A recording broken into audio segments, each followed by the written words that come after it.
Salut à tous, on se retrouve aujourd'hui pour une troisième vidéo dans laquelle je vais parler de densité et de masse volumique.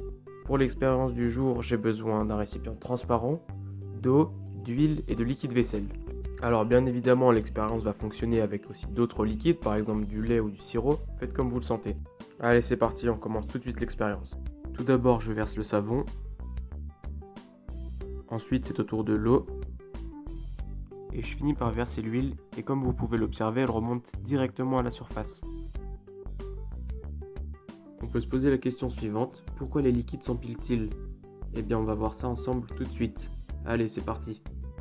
Alors pour y voir plus clair, on va parler de masse volumique. La masse volumique d'un liquide dans notre cas est sa masse divisée par le volume qu'il occupe. La masse est en kilogrammes et le volume en centimètres cubes ou en litres.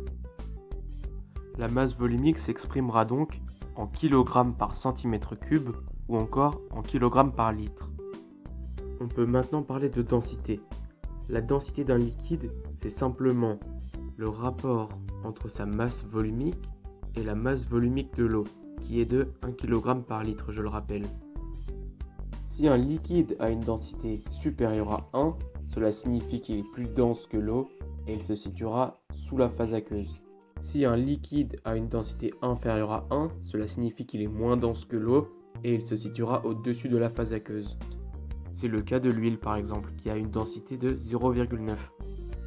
Ce qu'il faut retenir, les liquides sont séparés car ils n'ont pas les mêmes densités. Le liquide le plus dense se retrouvera au fond du tube, le liquide le moins dense se retrouvera quant à lui à la surface du tube.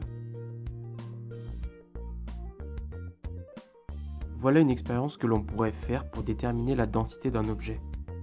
Imaginons que vous venez de trouver un objet, ce petit carré noir par exemple, et que vous voulez connaître sa densité. Vous allez donc le plonger dans le montage que je vous ai montré en début de vidéo, et là vous vous apercevez qu'il flotte à la surface de l'eau. Vous pouvez donc en conclure qu'il a une densité inférieure à celle de l'eau, car il flotte. Mais il a une densité supérieure à celle de l'huile, car il coule. Nous sommes d'accord. Grâce à cette méthode, vous savez que la densité de votre objet est comprise entre celle de l'huile et celle de l'eau. Donc votre objet a une densité comprise entre 0,9 et 1. C'est tout pour moi, on se retrouve bientôt pour une prochaine expérience. N'hésitez pas à vous abonner si les vidéos vous plaisent. N'hésitez pas à me laisser un commentaire si vous avez des idées de vidéos ou des conseils à me donner. Allez, à très bientôt.